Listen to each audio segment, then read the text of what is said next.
Metal Weekly Review. This week we're going to be reviewing 3 albums. The first album is called Kingdom Come, released in 1970 by Sir Lord Baltimore, an incredible seminal album. We're going to get to that soon. The second one is Sleep's The Sciences, dropped unexpectedly in 2018, like an egg from a chicken you thought was male.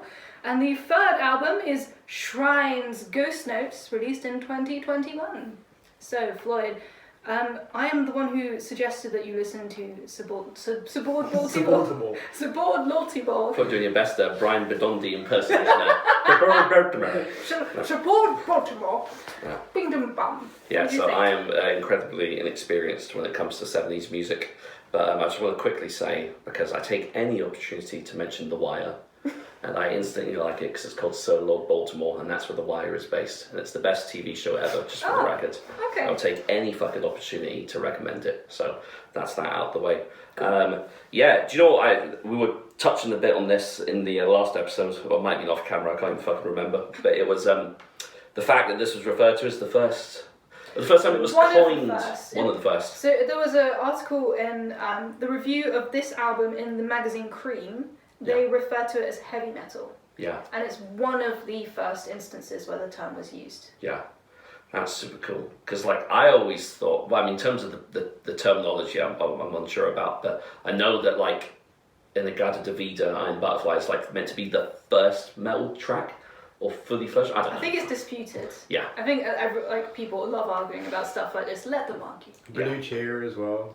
Yeah. Yeah. This is considered a proto-metal album, and it's influenced several genres. Yeah, you can hear, I tell you what I can really hear it is in the vocals, you know. I can almost hear a direct correlation between, because they're very, like, frenzied and operatic and theatrical at points. Sorry, I had a bit of gas there. And I wasn't putting on a theatrical voice. I can see a direct correlation between that and some of the more like sort of trad, speed metal, early power metal bands. Like, you know, you could just hear how this band would be a direct correlation and influence of those bands. And I think the music is so fucking heavy for the time as well. It's fucking good music. Yeah. Yeah. Yeah, this is an interesting band in a lot of ways, especially historically. So the people involved in making the band, like, they're all people who have interesting connections in themselves. So to put the music into context, it's fast, there's a lot of energy, it's like very psychedelic, it's super bluesy, it's like very similar to a lot of like music that came later basically. And the people who are involved, so it was co-written and arranged by someone called Mike Apple, who later became the manager for Bruce Springsteen. It was also co-produced by Apple and Jim Kreetkos, and it was mixed by Eddie Kramer. Who also has mixed and worked with Jimi Hendrix, the Beatles, the Rolling Stones, Kiss, Led Zeppelin, David Bowie, and Curtis Mayfield. So, like, you can hear that in this album. Like, you can hear it's not a well-known album, but a lot of people who like looking into music, a lot of people do know about it. It's like an underground gem legend kind of deal. Yeah. I can hear the Hendrix for sure. There's a lot of Hendrix in the guitar. Yeah. And the vocals are very Hendrixy as well. Yeah. And so, you know, I think there's a real skill in writing stuff, because I think that's what Hendrix and his drummer, Mitch Mitchell, it's a good name. I had a boy in my school called Ryan O'Brien once. Oh, that's amazing. Shout out to Ryan O'Brien. Fuck, I know Brian. Yeah. And I think there's a real skill in taking music that is kind of straddling the line between almost like free-form jazzy while still maintaining like a cage of structure. And I feel like that's what this band does really well, because there's at some points where like the drums are going ballistic, and the drummer is the singer as well, which I thought was That is so cool that the drummer's a singer. Yeah. Yeah, there's more on him soon. Which is mental to think that he is responsible, and it's funny because like the drumming style is also quite frenzied, as is his vocal style a lot of the time. And it's just and the bass is amazing as well. It's got some absolutely rollicking bass lines. Yeah, it's like, honestly, it seems very, very simple when you first listen to it. It feels like really simplistic, similar to Hendrix. But then when you actually start listening to the layers and what's actually happening, it's mad complex. It's actually really technical. Yeah, it's like at the similar point I was making with Gorguts last week, earlier today, was that. You know, when you've got to try and like take yourself out of your own perspective and look at it from almost with fresh eyes or fresh ears, even that would be more appropriate. Like, you know, somehow what we're saying about Gore Guts and being a modern death metal fan and trying to appreciate something that was a bit more primitive. I feel like I have to do the same with the 70s music. I have to try and imagine what it would have been like for people to hear this in 1970. And I think that's when I can get a larger appreciation for the music. That's really interesting, because to me, I connect with it like really immediately. Yeah. Like, I just feel that energy that I feel is like really well embodied in the 70s. There's this like real zest and energy and like I don't know, this drive that you hear in bands like Sir Lord Baltimore and Cactus and Carmen and like these kinds of like, it kind of reminds me of Creedence, but like more frantic and more energetic and more heavy and like with more psychedelic stuff going on at the same time. It's just, to me, like, one of the Western bands I grew up with was Creedence Clearwater Revival. So anything that reminds me of them, I just automatically love. Yeah. Because that's all I listened to, and ABBA for like 10 years. You've got such an amazing introduction into music. It's always so. I'm glad. Yeah. Because I'm kind of glad I didn't go. It makes me experience stuff in ways I feel like I wouldn't have enjoyed as much. Yeah. Otherwise, if I'd gone through like the classic route of the Big Four and Sabbath and Maiden and things. So yeah, I really enjoyed that, and I think that's one of the reasons I really just love 70s rock, because I kind of had a dad music upbringing, but it was like 2 bands, and that was weirdly good in some ways. Yeah, it's like it's funny because you're kind of touching upon it when you're talking about all the producer. Sorry, his name slipped my mind already. Or the people he's worked with, and when you mention it, you kind of thinking back to the music on this record. I kind of hear like different influences from. Or even things that are reminiscent, I should say, of those bands. Like that they sound even like a rockier Rush at times. Yeah. And what I mean by that is, obviously it's more blues infused, but like it's always refreshing to hear music where the bass isn't just following the guitar. Yeah. And that's shit that I like. That's a sign of. Sometimes I like the bass and the rhythm section to be tight and syncopated with the guitars, but there's other times where it's super cool to hear them doing different shit. I love that. That's a requirement for me. Often, like I'm very critical of music where like there's like kind of lazy instrumentation is how I feel. Yeah. When the bass is just following the guitar, it's like the bass. There's so much it could be doing, and this is a beautiful embodiment of how like it adds this like electricity and excitement within the album, I'd say. Yeah, I think you're spot on there. There's also, I don't know if this was because I listened to it on Spotify where it's been remastered, but like there's some really like fucking quite trippy pan and stuff with the guitars. There's one moment where it's this actual same riff and it's panned like 3 times. Yeah. But it's like it's one like strum of the guitar. I think that's in the original. Yeah, I feel like it might be. But that's super cool. But like it's, but it was just they're doing a lot of shit that I think kind of predates the music that was around at the time, which I feel like I say every time we review a band from the 70s, because we always seem to do these bands that were like fucking I've never heard of before, that are just absolute trailblazers. Yeah, this is a shame really. I think the 70s doesn't get enough rep for like how bloody important it was. It's like a lot of people will focus on like the Big Four and Sabbath and a lot of like early metal, but this is proto-metal, man. Like I'm not saying everyone should listen to it, but check it out if you're not sure if you like it or not, because you might be pleasantly surprised. So I think that mantle gets passed on to Zeppelin so much, maybe too much. I love Zeppelin a lot, but I love these guys as much as I love Zeppelin. Yeah. And there are bands like Atomic Rooster are better than Led Zeppelin, find me. Yeah. Although I don't know. Yeah, I think there might be. I need to listen to Zeppelin again. It's been a very long time. They're so good. But this is the thing for me, because like it seems like you experience a lot of this music on your own volition almost. Whereas like I listen to a lot of the 70s shit through my dad. So and that's why so I've got like a bit of a disassociation with it. So it's just like, because you never like your parents' music really. I mean, I think you get to a stage where you kind of do. Yeah. But there's definitely that teenage period where it's uncool to listen to the same stuff as your parents, and I'm just like, and the thing is when you get into metal, I don't know, I just felt like, oh well, this is guitar music evolved, like this is what rock music was trying to do, but just improved. But it's like such a naive viewpoint to have, because it's like it really isn't. Sabaton wish they could play guitar like these guys. Yeah, like fucking these bass lines have nothing on Korn's slap bass lines. I was literally thinking something like that. Like, why don't you join me in the future and listen to Korn? I will fight you. Yeah, well, I don't know. But interestingly, members of this band have been, some of them prolific, some of them not. So the vocalist, I mean, Baltimore split up in 1972. They did this album in 70, and then they did an album just called Sir Lord Baltimore, I believe, in 71, and then they just fucking split up. Imagine if these guys had stayed around. Sweet. Did you read about the Reformation fact? What was the fact? I know they reformed for like a year or They something. reformed and released music, but it was overtly Christian. No. So it's almost like, I just read on Wikipedia. But That's it's so just, ironic. yeah, it's like, just crazy, because like lyrically I've got zero connection to this album, because it's just... lyrically, it's just like, woman! Yeah. That's the whole album, is him saying woman as many times as man will say steel and fire. Yeah. Pretty much. And James Bond says, yeah, and Yeah. death.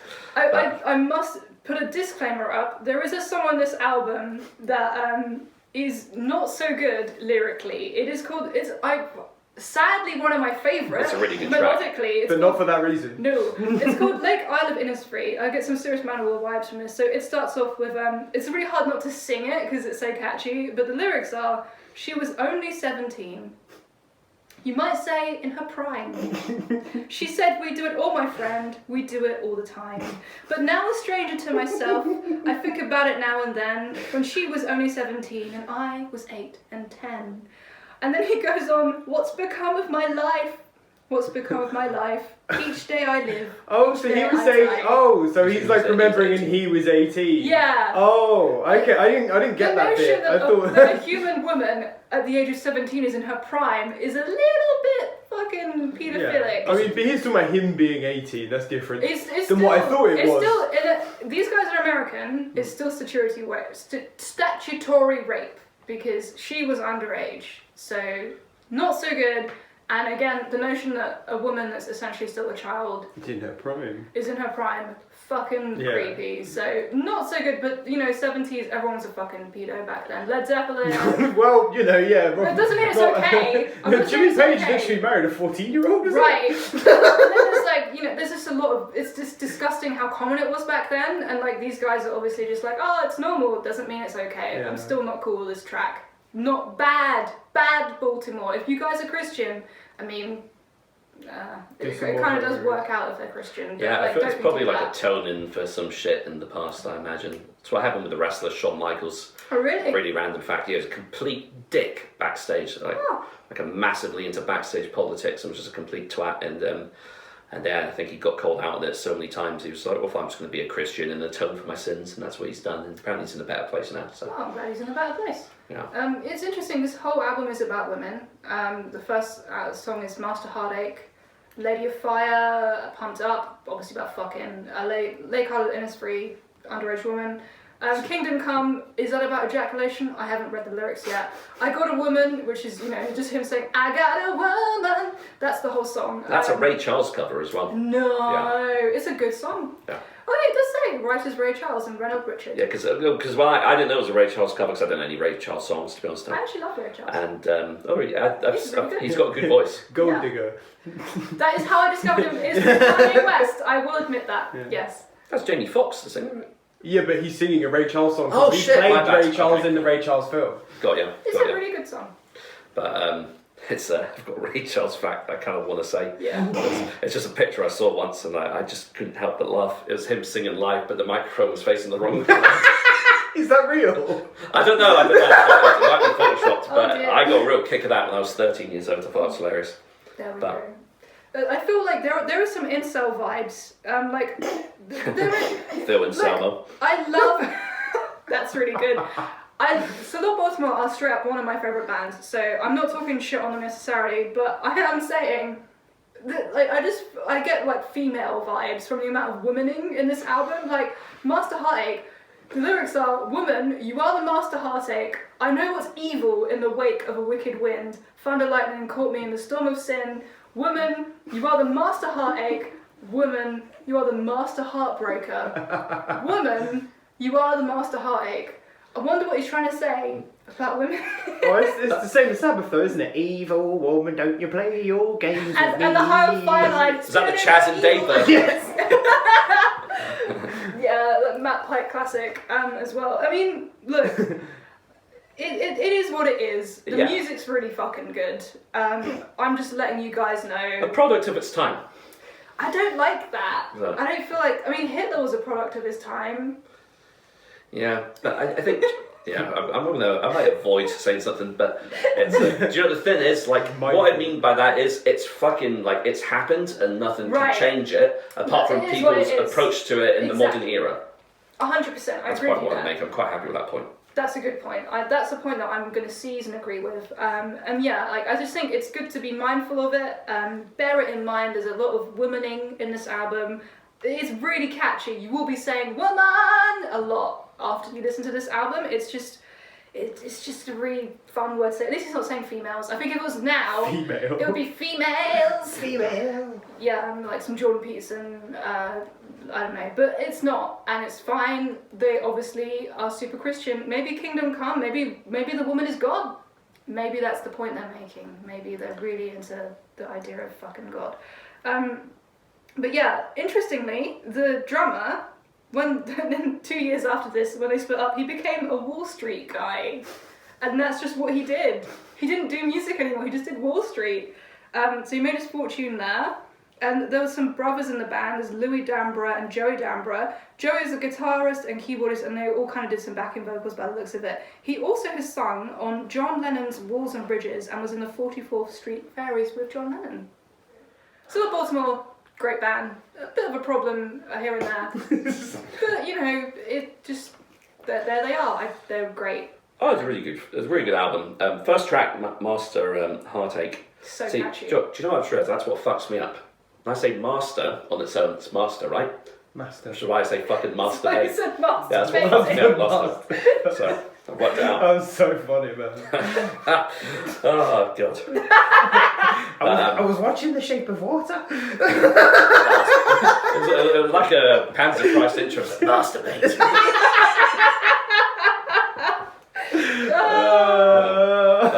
The track really fucking reminds... It's probably the fact that they said woman so many times, but it really reminds me of the Guess Who, you know, the song American Woman? The one that Lenny Kravitz covered. I think Lenny Kravitz covered it. It's got a really good riff. American Woman. That's the one. Ah. Yeah. Oh. Yeah, I mean, pretty much, I think every track has at least woman several times in it. I should have counted the instances, how many times they said woman. I should have really done that, because it was at must least have 20. been a very 70s thing, because like there's that Wolf Mother song, and their whole thing is like ripping off the 70s, right? And they're Right. like, woman. I mean, there's a band called Cactus where they talk about fucking a woman through the metaphor of carpentry. That's the most dad rock shit ever. It really is. It's like, I can't remember, something like, it's like, he's talking about how he's like the groover, and he's like creating grooves in this like woman, and like through the metaphor of like carving wood. It's just like, what? Don't say that. Sounds erotic. I don't think that works. I don't think women enjoy being compared to like wood. Would. That's quite a male thing, surely. That they would. Oh shit. This guy. Look at this heartbreaker over here. Anyway, yeah, so Baltimore, like, what else did you... I just want to give a quick shout out to my favourite track, which was Helium Head. It was a good track, had a real good garage rock sort of feel to it, which was cool. One thing I like about a lot of aspects of the album is quite poppy, and I mean that in a complimentary sense, that it's got a good catchy song structure, which I think is where a lot of the catchiness comes from. But there's 1 minute towards the end of the track, I think it's 3 minutes in, which is what I've got on my notes, where he lets out this really kind of like demented scream. Yeah. And then it just descends into like just some, like it's almost like a palm muted sort of riff. It's like really repetitive, but at the same time he's just absolutely losing his shit on the drums. And I thought that was just a really cool segment of the album. And it kind of goes back to my point there, I think they're doing a lot of interesting shit, which is obviously a big influence to a lot of future bands. They kind of took what they'd done and ran with it. You know what? I've realised from you saying that, one of the things I love about the 70s is how a lot of bands do this wail. They do the 70s wail. Yeah. And then like Chaos, like Atomic Rooster do it. I was going to so say, that's well. very Atomic Rooster. It's super Atomic Roostery. Led Zeppelin do it. Led Zeppelin do it. These guys do it a lot as well. Wow! But it's not actually vibrato though, is it? It's like fake vibrato. It's a distortion. Is it It's a distortion. It's a distorted wail. There's no fake vibrato. Maybe you just do it differently, but I don't think there's fake. No such thing. No. Maybe it's just placed differently. I was using a guitarist's vernacular. Oh, is there fake vibrato in guitar? Huh? Is there fake vibrato? No, in I guitar? just mean like I don't know what I'm Because on the talking violin, about. it's like really. I shouldn't. When it comes to vocal techniques, I'm not very well versed, is what I mean. All I could think of is what if Demi Lovato's name was Demi Vibrato? That's the only She thing I should can add. release a line of sex toys called that. That's a cool one. Vibrato. Yeah. I was going to make a joke, but I'm not going to. Fair enough. I completely forgot what the fuck I was going to say. Great album. Yes, it was very good. That was good. Thank you so much for bearing with us while we plunged and Reconfigure. plowed Yeah. and grooved our way through that album. But it's just quickly before we move on, it kind of I love when you get like going back to like what you mentioned about like the wail before like the musicians kind of let rip. I think there's so many times some of my favourite songs have moments like that, like the song "Slaughter of the Soul" by At the Gates. It's a bit the way he screams "go" before it kind of starts. I think that's so fucking sick. And Carl Willis done it in one of the Memoriam tracks that we reviewed last week. There's that Entomb song. Is it Entomb where he's like, he about being hit in the head and he goes, Smash your head in with a single blow. Smack. I love the timing of that smash. Yeah, it's really, really satisfying, isn't it? Yeah. Always reminds me of that Baz Rutten self-defense video.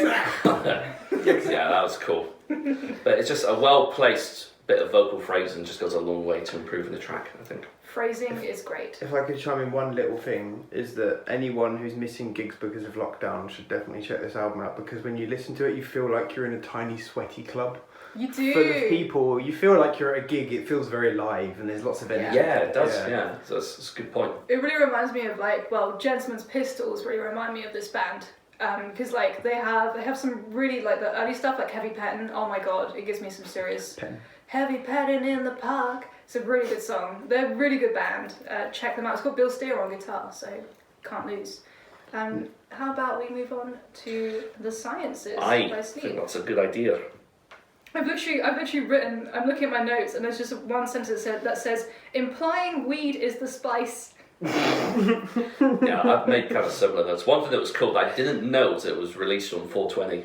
It was, and Which is it was released fitting. completely. On 2020, wasn't it? No, it was 2018. Is it? 2018, yeah. 2018. Oh, damn it, of course It was it like 2 months after we released I should Crypt, keep and we my were like, mouth no, shut. it's Sleep released an album. Yeah. Because we were worried it was like, no, everyone would forget who we are. This album, Sleep album. the day after it dropped, like literally the morning after they announced it, I was working in Hamleys. Yeah. And I went to Sister Ray Records and I picked up. Oh, yeah, I remember. I picked up the vinyl, one of the 1000 pressing vinyls, super rare, and I got this. I still have the badge. It's this beautiful, like big. I think only was sent 5, so only 5 of these badges exist in the UK. Oh no way! Shit. I have one of them, so and I'm never wearing it because Yeah. it's just like so rare. Yeah. And yeah, I picked up the super rare vinyl, and I didn't even play it. I just looked at it, and then I didn't have enough money, so I had to sell it.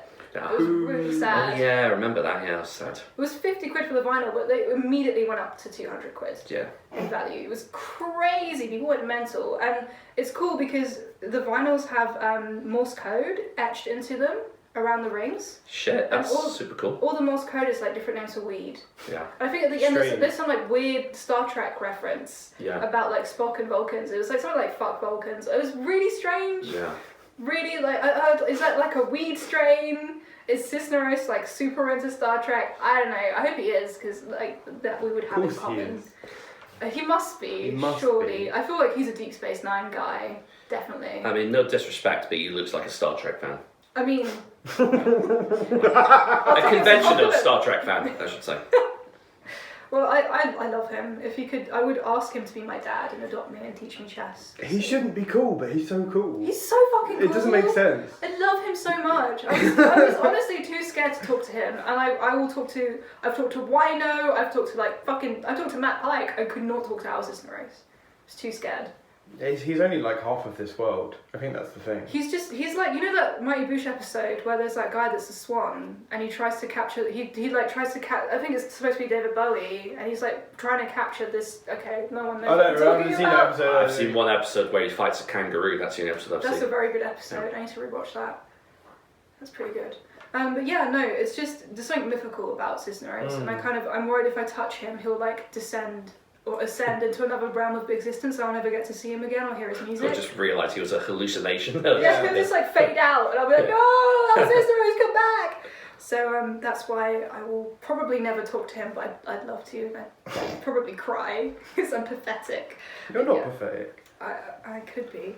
You're a massive Sleep fan, so how do you think this compared to kind of other albums? I do also like Sleep as well. But It's my favourite album, apart from, I mean, my favourite song is The Clarity. Dope Smoker doesn't count because it's a piece of classical music. Yeah. Fair enough. Like, there's just no point in using that as a way of comparing discography. I love all their albums in different ways. They're like children.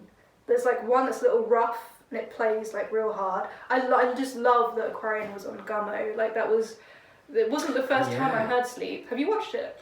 No, but I know that Bethlehem's also on the soundtrack as well. That That's really it. hysterical, like DSBM-y sort of black metal band.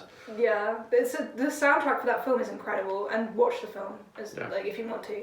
You don't have to, but do if you can. It's really good. I found Gummo through Acid Bath, because there's a sample in Acid Bath that's from Gummo. I found it. It was back in the days where I'd just do like weird random research on random songs that I liked. So that's how I watched Gummo, but I think I don't remember how I found Sleep. One of the saddest things though that's ever happened to me was I was offered the chance to interview Shrine Builder before I knew who they were. Yeah. I know, and it was when Sleep were playing Alexandra Palace, I think, or something like that. Someone emailed me, I was like 18, 17, so it was before I got into Sleep. I knew who Electric Wizard were, but I hadn't gone deep into Doom yet. And like, I remember finding the email like 5 years later being like, oh my god, I could have met Shrine Builder. Shrine Builder? What's this, a local band? Yeah, I was just like, who the hell are these guys? And like, the email was like, yeah, Al's available for interviews. And it's like, my dream interview is fucking Al Cisneros and Pete Steele, and one of them's dead. So like... Which one? No, I'm joking. But yeah, Al is just like... He's one of my greatest influences in terms of like watching him play made me just become a musician. I reckon that was some cosmic interference. I reckon you'll get another chance and you'll be fully prepared for it this time. Yeah. I really hope so. I think this album's better than Holy Mountain. I hate the production. It's much better than Holy Mountain. I hate the production. I can't listen to Holy Mountain. The production on this album so bad. is incredible. It's The great. production of this album is great. The guitar tone is really accurate to how they sound live, and they sound incredible live. Like if you hear them play their earlier stuff live, it's just mind blowing. They don't quite like Al Cisneros' bass is best experienced live because you can feel it in your body. It's like sun. I remember being at the back of the HMV forum, he played the Clarity and my throat was vibrating, and that's never happened with any band. And I've seen Sun live, your whole body vibrates but your fucking throat doesn't vibrate. Yeah, I could just feel stuff just moving around and I was like, this is weird. And I'm pretty sure the beginning of the Clarity is Morse code. I'm pretty sure. I think there's some like weird Morse code stuff going on. But anyway, the sciences. You go ahead, I've talked enough. Yeah, it's I just want to add to that point about seeing them live. Just out of interest, where did you said someone at the Forum? I've seen them a few times. I've seen them at the Forum. I saw them. The first time I saw them was at Hellfest. I was on stage because I pretended. Me and my friend pretended to be their official photographers so we could sneak onto the stage. Sorry, Hellfest, please don't ban me. You don't know who I am. You're not watching. So that was really cool. That was really fun. You can see me on the YouTube video of their performance, taking pictures on stage of them, and I'm just standing there like. So yeah, there's that. I saw them there. I've seen them, I think 3 or 4 times. I've seen them at the Forum. God, where else? I've definitely seen them. I saw them when they played Brixton Academy. And good venues. I love the Florin and the Brixton Academy. I think it's just such a good idea. It's just because then everybody can kind of get a good view. I have a weird story for that show. I have a lot of stories with Sleep, to be fair. But I really wanted to go to that show and I didn't get a ticket. And I tweeted, I wish I could do photography at this show. And Sleep messaged me on Twitter. And they were like, you're on the guest list. That's so cool. I mean, That just feels like that wouldn't happen now. Like not with them. I just mean like it was just to even think about that. This was in like 2015. Yeah. It was magical. I was just like, they're so cool. kind. And yeah, like I interviewed Matt many years ago, like 2013, 2014, and we got mightily pissed together and had like a night of carnage. And that's what I meant. He was like, we did the interview, and he was like, you're cool. Let me introduce you to my friend Phil. And he snuck me backstage, which was weird. And then he was like, oh, this is my friend Phil and Salmo. And I was like, what? And he just introduced me to the whole of Down. And then he was like, oh, can you just hang out with us all weekend? And they were like, yeah, of course, yeah. She's just our weekend friend now. And like, for the whole weekend, I hung out with Down and Matt Pike. What did Phil say? Was like, pleased to meet you. He was like, that was all Randy Savage. He was like, hey, you're Iranian. Oh, our guitarist is Iranian. Oh, you look just like him. And then he started talking about Lovecraft for like an hour. So that's so funny because when I met him, he literally was talking about Lovecraft for 5 minutes. Yeah, him and Matt Pike talked about Lovecraft a lot. Was he talking about Lovecraft's cat? Let's just never mention the fucking cat. Jesus Christ! I remember I was on an internet forum and someone had named their cat after Lovecraft, and I was like, well, you clearly like if you're that much of a Lovecraft fan, you just wow. Okay, but yeah, so there's that. Yeah, but live. That was really not a smooth segue whatsoever. Not at all. No. I saw them. Me and my friend Paddy went to Roadburn, which was one of the best like live experiences, festival experiences of my life. And they headlined 2 nights. So and it was just like, and obviously when they played, like even though obviously all clubs and venues have a no smoking policy, like no one's ever going to fucking stop people bunning a zoot at a sleep show. Yeah, I've seen people try and police spliffs at a sleep show. It doesn't work. There's no point. You get past like 5 slips. Slips. When they what the one near at the end of Camden? What's that one? Coco. No. That Sleep played. The other one. The Roundhouse. Kentish Town Forum, is it? The Forum is the one that's towards. No, it's the Roundhouse. No. It's Kentish Town. When we saw him at Kentish Town, I saw him at Kentish Town Forum before I knew you, and like I was at the show. supporting. Yeah, we were both at that show, Yeah. and it was so funny because like the security guard was like so indignant. Like I he remember saw people smoking, Yeah, and then he was standing on these stairs there and he had his was hands and shining he was lights on shining torches, and he was like, "You can't do that. You can't." He could not understand how so many people didn't give a fuck. It was so cool. Amazing. Electric Wizard as well, exactly the same. When I was in the Electric Ballroom, the security were losing their minds, and I've never seen so much smoke at a show post-smoking ban. Yeah, the whole venue was just full of haze. It was a huge hot It box. was beautiful. I got a good fucking sleep that night, let me tell you that. Back to the album in question. Yeah. I just want to. Do you know what one of the things I really love about this album? It's not even the album per se. It's just some of the lyrical puns. I think. Oh my! I literally wrote down every single one. Yeah, I mean like asteroid. The asteroid through the asteroid fields. I mean planet Eomia. the THC. THC, and they've done it again as well with TH. There was another one later.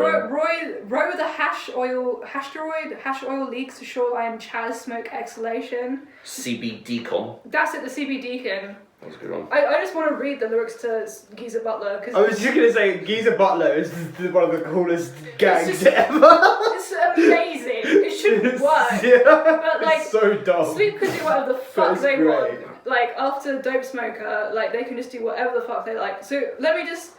bear with me, if you don't care about this, just fast forward like 30 seconds, alright? So here are the lyrics to Geezer Butler, obviously named after Geezer Butler, but a pun on the pyramids of Giza. So, from the pallet-walled temple, beneath the overpass, chalice smoke exhalation engulfs the freeway up above.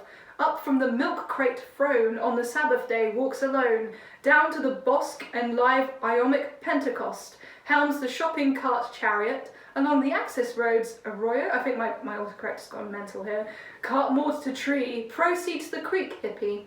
The rift tree is risen, the bong is to live in, an ounce a day, lightens the way, salutations to the cultivators, the Keefsatz Hasharak now takes the bong jabbar, my favourite pun ever. Ritual commences round the tree stump altar. Bong water of life anoints the Muad'Dib Messiah.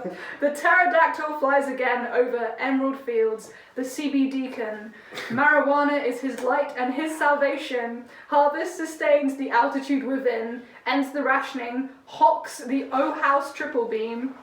The chalice cup billows as the freedom song sung. Ascends to the shanty with the smoke-filled lung. Bless the Indica, Indisa, I don't know the... Indica. Grateful for the yield. That was, I don't say this often, that was almost as good as Rob Flynn's slam poetry. Yeah, you're right. The way Cisneros enunciates it is just beautiful. I love the way he says I love how much you enjoy sleep and you enjoy all the puns, but you don't enjoy weed. I think that's just hilarious. My brain just doesn't agree with it. I think if it's really sad. It's literally a chemical thing. I just don't enjoy it. I want to so badly. I just don't. Probably better because I get more done not doing it. I was like, you haven't found the right strain, man. I've tried a few. Love your stoner voice. Found the right strain, man. that pun, I had to look it up because I had no fucking clue what it was talking about. But the Keith. Oh, that's Dune. It's I a can Dune tell reference. you a lot about Dune. Yeah, because I was Dune literally references. thinking of you. I looked up. I was like, oh my god, this is a Dune reference that Nina's going to mark out I for lost this. my shit when I first heard this Yeah. because like You were Dune. so excited. The Dune day is it my came out and you were favourite. reading, you were sending me all these pictures and you were like, oh my god! Oh my god, there's two references in the new Sleep album! Make it sound like someone from like EastEnders, Stacey Slater. Like, she didn't sound like that, but the enthusiasm was there. This bad sleep, governor. You were so excited. There was like a lyric sheet in the special edition vinyl, and it's just like a green piece of A4 paper, and it's just got all the lyrics on it, and it's so fucking just. Oh, I don't know. It made me so happy. Dune is one of my favourite pieces of literature written in the whole world and the history of time. And You looking forward to the TV show? no, I mean it's the film. Oh, it's a film, isn't It's it? a film. Sorry, my bad. It's Villeneuve. I just don't have high hopes. I think it's just gonna suck. But I'm gonna enjoy watching it and just pretend it's like a Star Wars film. Chalamet don't care, right? Chalamet is just like, wah, like, Paul. He just is not a good Paul. Yeah, he's just not, yeah. It's Ian a shame. McShane should be his Paul. dad. Ian McShane should be Paul. I would honestly enjoy him playing every character. Yeah. And then just like get Sting back. I love Jason Momoa's Duncan Idaho. He's though. perfect. That's To be so fair, sick. he's perfect. Like he's the Hollywood's Duncan Idaho. Yeah, he's yeah. like in 20 years he'll be like The Rock. He'll just be the Duncan Idaho of all Hollywood films. I think that's the shame because the rest of the casting looks great, but Chalamet, like, I'm just like, you're not Paul. Like, yeah. it's just not. The thing is with Dune, right, is that a lot of people have watched the David Lynch film, which ironically, even though it's generally held as one of the worst films, is one of my favourite I love films. it. It's I great. unironically think the David Lynch version is So good. Jodorowsky should have done it. I think him and David Lynch should have just both done Dune. And I think they should have just given Jodorowsky a bunch of money and let him do the weird car crash Dune that he was going to do, and it would have been great. And we would have all paid him money. I would have given him money. But anyway. Who's David, whatever it says his full name, who's Dave Bautista playing in Dune again? Oh, he's one of the Harkonnens, I think. Oh, okay. I think he's the big Baron Harkonnen. Harkonnen. Yeah. I No, think he's not Baron Harkonnen. He's not. Who's the Baron? No, it's Skarsgård. Yeah, it's the Baron. Skarsgård dad. That's a good casting. Oh, Stellan Skarsgård. Yeah, that's a good casting for the Skarsgård Baron. the Elder. It's funny when you talk about Jason Momoa. It's like he's one of those actors that like don't need to act because they've just got such a like. The Rock is like that. The Rock is like the biggest box office success, and the man has never acted in a movie. Like Yeah, he's just himself. Yeah. But like, fucking, But do you know who there's else is lots like to be that? said. Christopher Walken. Christopher Walken is I literally the same. love him but so everyone much. loves him. Yeah. His character is him. Have you seen his NFL skits? No, I haven't. They're actually legit really funny. Oh, so he's got great comedic timing. I saw him in that Oh movie, my God. Seven Psychopaths, and there was He's just so good at it. he's so good at it. He's so great. I love used to that do this film. thing where I would just watch every Christopher Walken movie, even ones I just didn't care about. There's just one, I don't even remember the name, where he's just like an evil miner. And like, it's just really fun to just say stuff in his voice. Yeah, he's got such a The good voice. funniest guy, I love him. Yeah, he can just say, he could read the dictionary and he'd do a good job. Yeah. You know who I always used to get, I love them both, I don't know how, but in my head I always think of like, you've got Christopher Walken and then you've got like Rutger Hauer, and Rutger Hauer is like, if Christopher Walken could be other people, he'd be Rutger Hauer. I can't picture his face, but I know the name. Roy in Blade Runner. Yeah. Okay, yeah. Attack ships on fire. Oh, he died recently, didn't he? Yeah. I mean, he's been dead for a while, I think, I'm not sure. Yeah, But I have a friend that big looks rock. exactly like him, uncannily so. But yeah, so I mean, Dune is fucking amazing. The fact that Al Cicero is one of my favourite musicians is quoting one of my favourite pieces of literature and making weed puns about it just makes me really fucking happy. Just really glad. I think I was going to say, I'd go as far to say as well, just that I think the riff in Geezer Butler is potentially one of the best sleep riffs. The riffs Probably are brutally good. Yeah. And the drumming, like, oh my god, Rhoda also plays in Neurosis, so you can feel that. The drumming is just so on point. it's like literally the first thing with Rhoda on, isn't it, since he joined the band? I think. I'm not sure. Because Rhoda I've seen them live so many times that I just don't... Is Hackius is the old drummer? Hackius is the old drummer. Yeah. I can't remember when he joined, but it's just... I mean, they hadn't released music apart from the Clarity. He might. Oh yeah, Rhoda's Rhoda's probably on on the Clarity, Clarity, right? I think. I loved the Clarity. Yeah, really good. Well, I think that's my favourite Sleep song. This is my favourite album, and then Don't Smoke is my favourite piece of music, I guess. That's a good way of like categorising it without like ranking it on top of each other. Yeah. Wow, that's cool. We don't need to rank. Yeah, if you want to listen to a 4-minute Sleep song, you listen to the Sciences. Like, yeah, you completely nailed it. Like, if you want like a pretty sick, well sculpted song, the clarity is good. But yeah, Don't Smoke is an experience. It's not. You don't just chuck it on for a minute. Yeah. There's only one thing with this album, Marijuana's theme. Every time I listen to it, since the first moment, it reminds me of a Rammstein riff. I do not And I understand. can't remember. You've said this so many times and I cannot hear it. I don't know enough. I don't- barely listen to Rammstein. No, I the don't understand. I popular need to songs. go and re-listen to Rammstein and find the riff because it really reminds me of a specific Rammstein song. I think from like the Sonnen era. So I think the thing that I really like about Marijuana's theme is that they do. So Dope Smoke is obviously famously built around like the octave open C chord, right? Because they play in like C standard tuning, Yes. and they're playing like an open C on the low thing, and then they're playing like a C power chord on the third set strings onwards. And Marijuana's theme is basically doing almost exactly the same thing. It's the same chord, like that. It's the same chord as Matt Dope loves Smoker. sliding as well. Yeah, and He's it's a like slider guy. it's so clever how they did a quick, catchy version of Dope Smoker. I really like that. I think that's really It's clever. really catchy. Yeah. Like, it's not a criticism because I actually like Rammstein. No, of course, yeah. It's just really strange for me to hear that riff. But yeah, the riffs and oh my god, the tone on the guitar is just gorgeous. It's very good. Like I'm not a guitar player or a guitar gear person, but I'm always interested in like how Matt does his tone because he's an absolute. Like I remember hearing him talk about amps, and it's just like hearing someone talk about science that you don't know about. It's just loads of words, and they're really passionate about it. And he's like, yeah, I just took this light bulb thing and I stuck it, I rewired. He just does loads of cool stuff, and that's just great. I mean, go Matt. Yeah, the production is insane. Everything sounds so crisp, and I think that's why I really like the album because it's almost because like what you were saying about Holy Mountain, it's so good to hear a newer album with such like top tier production, like everything's and then not overproduced. So I think that's such a common trap as well when something's overproduced. And just gone on the drums quickly, like Jason, he's done some even on the Marijuana theme. There's some great like cymbal triplets that he's kind of hitting that I think is like super cool and like and everything he's done in Neurosis as well is like I love Neurosis personally. I think they're a sick band and I think a great fit for Sleep. He's an incredible drummer, especially live, because one of the reasons I love him is his use of dynamics and like the way that he plays the cymbals. Because a lot of drummers, when they play live, they get excited and they just smash the kit. Whereas Rhoda, he was like, literally just every single hit was completely thought out. So he'd like play really loudly on the toms and then just do like a gentle crash on the cymbals and then like adjust the volume and then go back to what he was doing. And he was playing so gently, yet it sounded really heavy and loud and powerful. He was really like utilising every aspect of his kit in a really interesting way, and like I don't know much about drums, but watching him play you can tell that he's really good at what he's doing.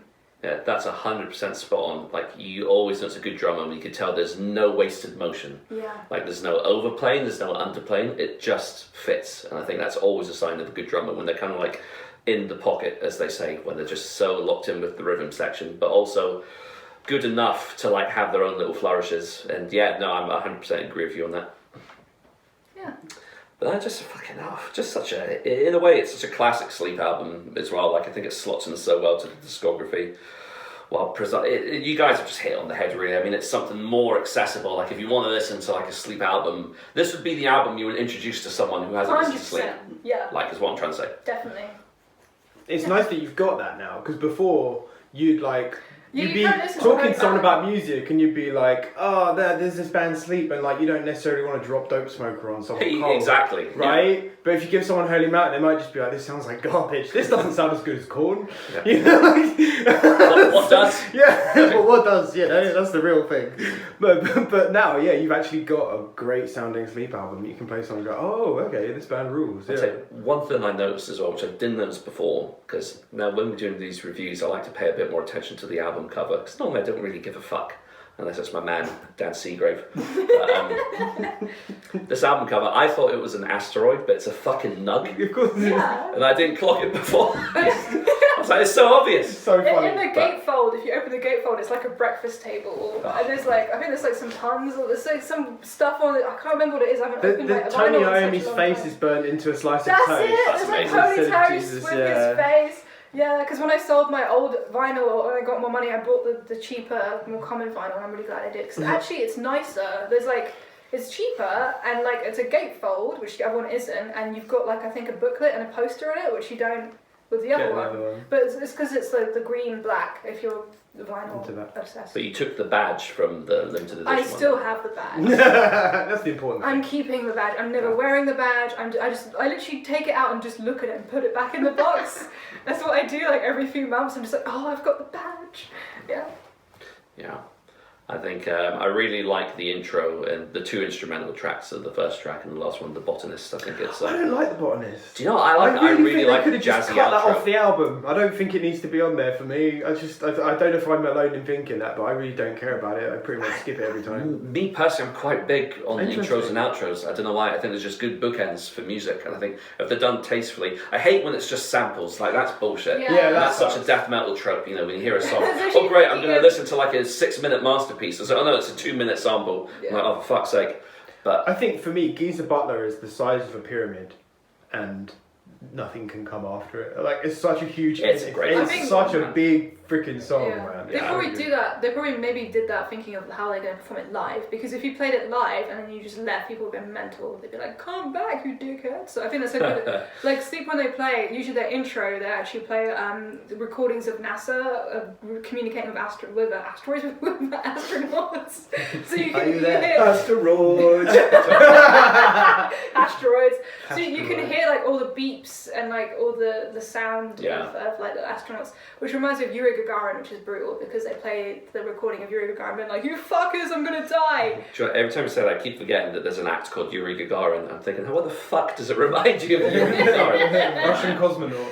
Yeah. It was funny what you were saying about not realising the thing on the front of the cover is a nug, because this shirt I got at the Sleep show when they played in support of this album, it's got like it's like the Sleep logo, and then it's got like a spaceship, and it just looks like a spaceship, and for like 2 years. You noticed that? I thought it was just, honest to God, I thought it was just a regular ass spaceship. I didn't even think about it. Yeah. And so I was like, oh, that's funny. And I'm like, what? And they're like, oh, the spaceship's a bomb. And I was like, oh yeah. And I did not even get that. I didn't even realise. I really love how they like low-key just slip in as many like things about weed as they can, and the fact that like Owl, just the way.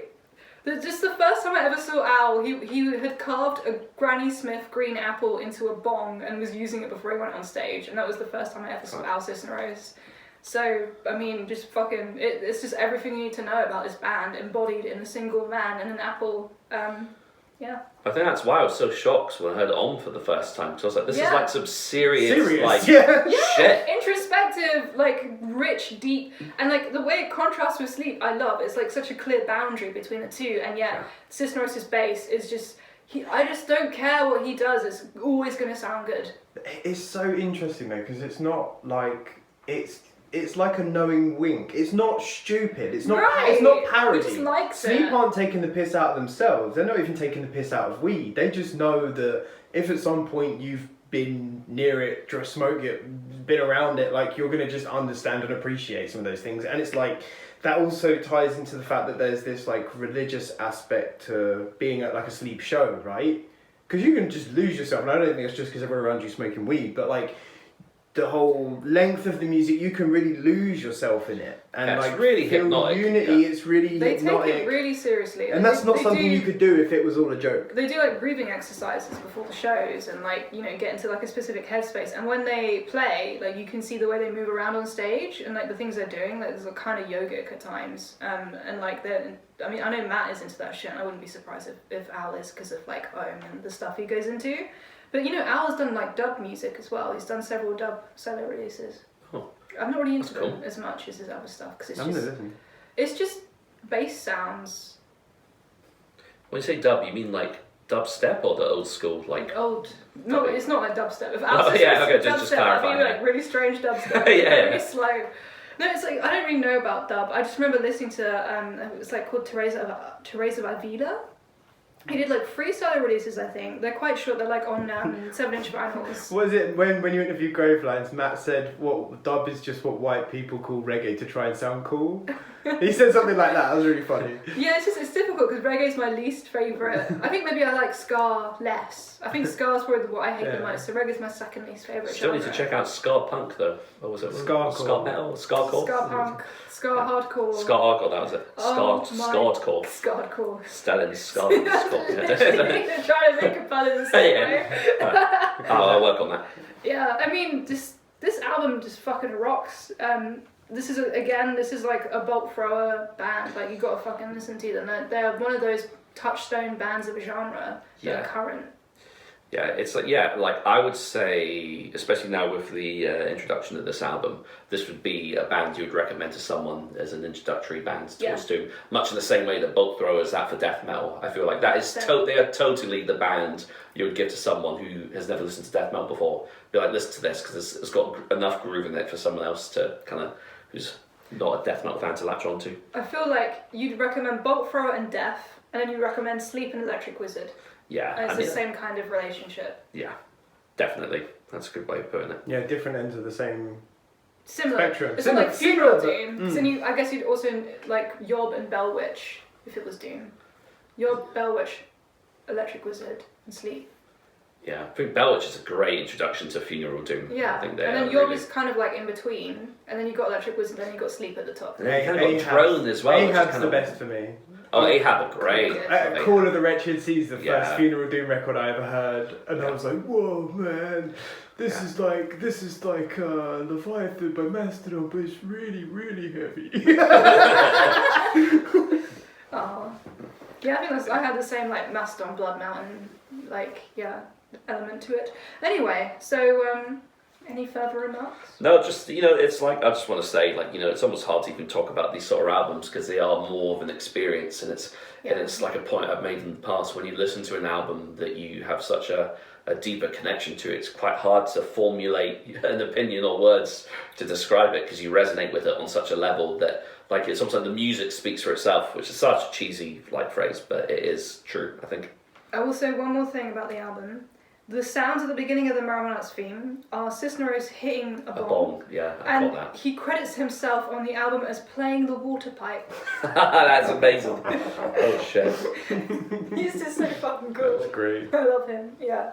So yeah, I think I've said what I need to say about the Sciences. Yeah, I think we've covered it extensively. And moving on to Shrines. This is the new album released just merely weeks ago on March 26th.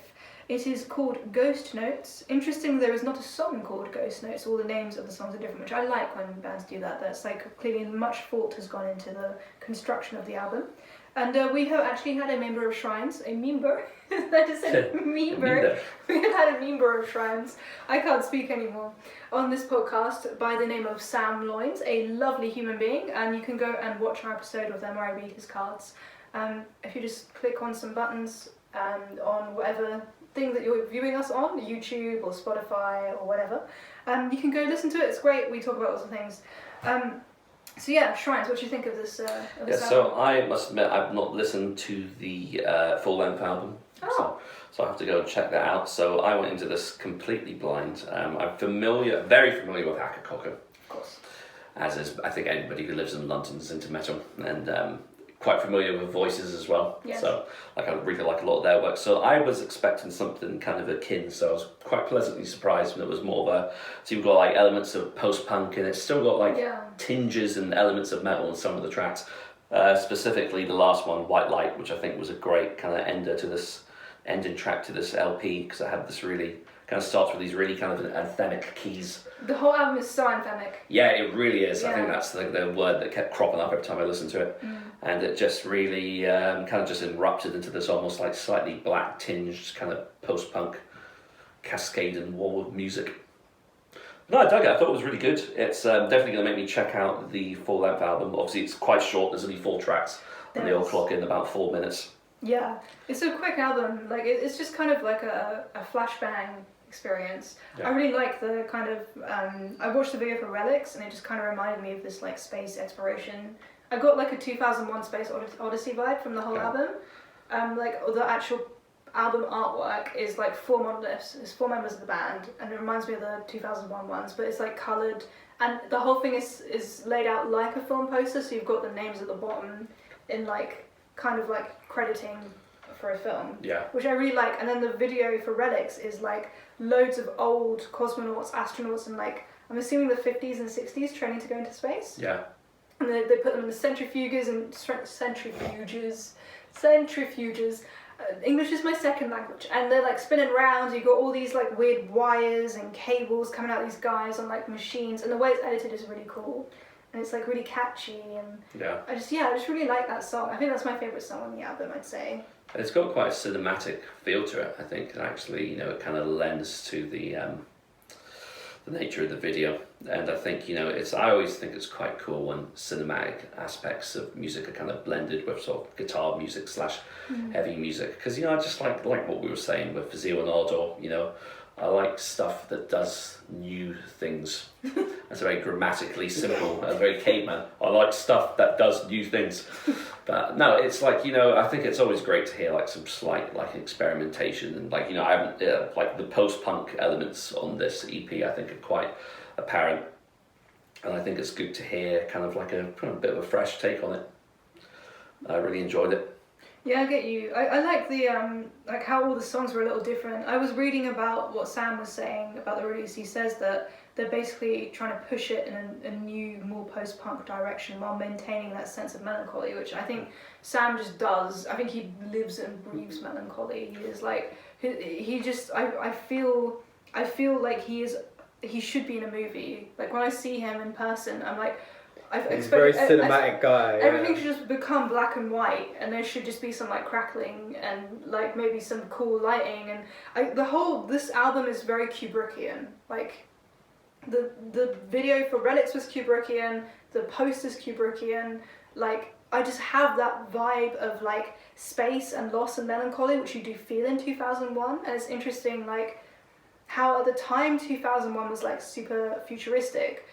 And looking back on it, it still is, but you do have that sense of like, there is like almost a horror when I think of like the science of the 50s and the 60s with all these weird machines, and you think of like radiation and nuclear and like rockets firing into space and people burning up in the atmosphere because half the time it didn't work. Like, well, they're relics now, right? Ooh. Exactly, that's the point that I feel like they're making in the video.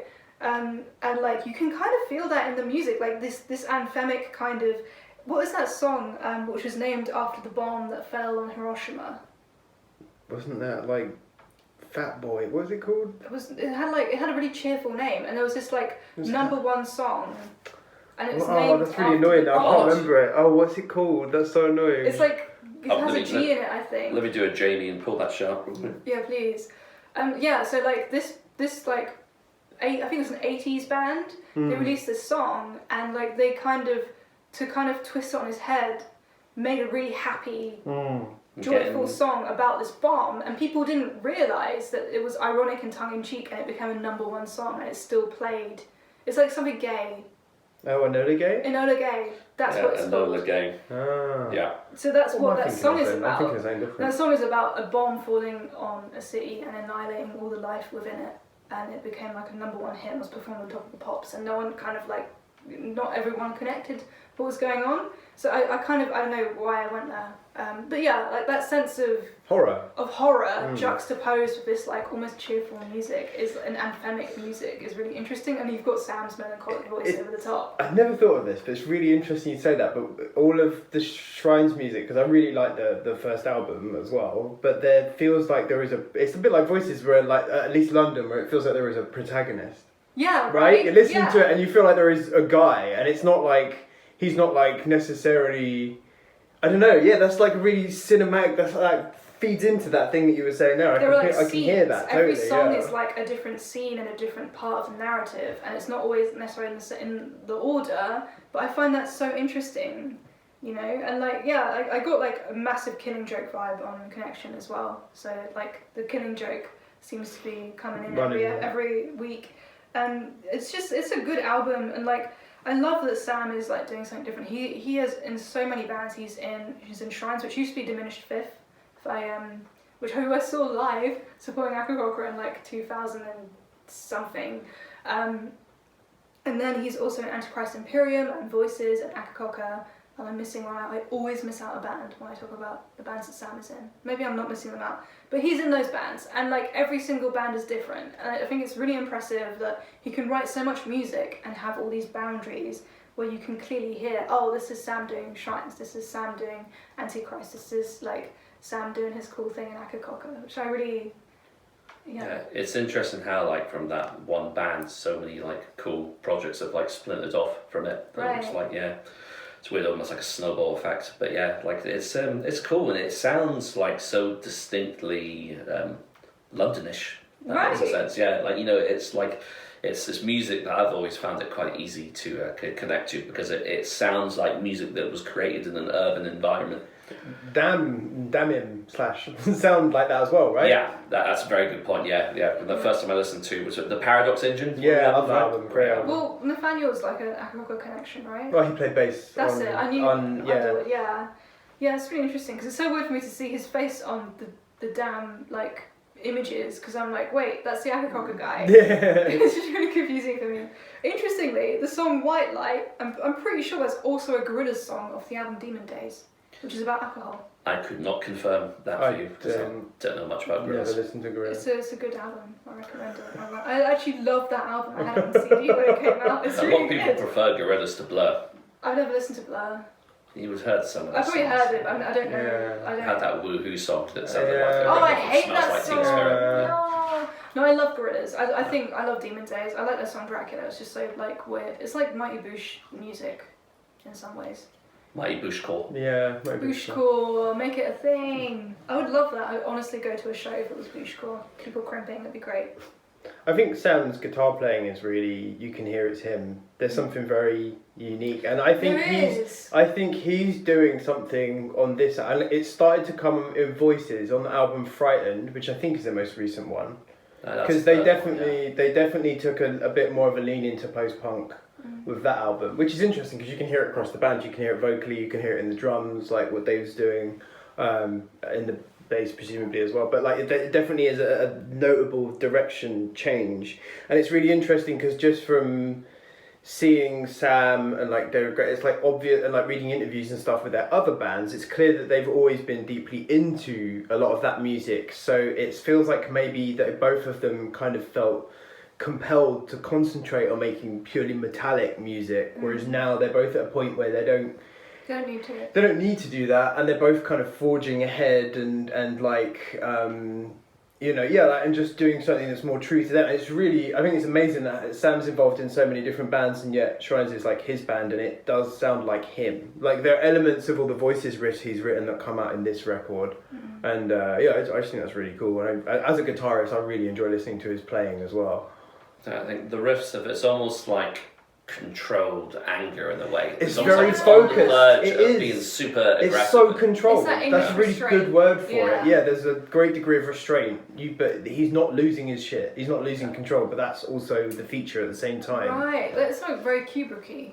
Like that repression. It's almost it's almost clinical, but it's not. Yeah. It's not like clinical to the point of being inhuman and unfeeling. You know, it's there like is you're kind of emotion exploring there. the space in between. Yeah, I think that's definitely a feature of. Oh, of that's so Shrines. interesting. I really like that. It's I really like thinking about it that way. precision and control. Yeah, that is definitely a thing. It keeps you on the edge of your seat, kind of like, because there's always that sense of foreboding with that stuff. And I think Akakoka do it quite well as well, Yes. except they do that thing where they do fucking explode. And I it's love like that. super brutal. Yes! Yeah. Shout from the sand. Yeah. So there's one part in Becoming the Adversary that has a really fucking like just transitions into like just madness. But that's like the it's not even the opposite. It's parallel, because with Akakoka they have moments of controlled insanity, right? Like there's bits of there like where they drop in something, you're like that, and there's stuff like it's so complicated, and the time signatures they use in places and stuff like that, and it's so complicated that you're like, oh, what is even going on right now? But they play every note perfectly, and it's I think they practice genius. 3 times a week. Yeah.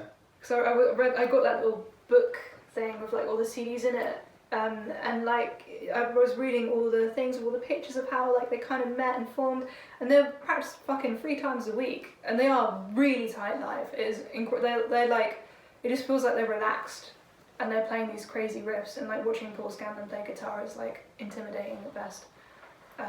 Yeah, it's going to be cool seeing them at Damnation perform the entirety of the Goat of Mendes.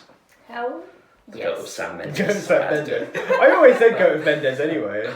Goat of Mendes. Goat of Sam Mendes. We record our podcast above the Sam Mendes. Sam Mendes recording studio.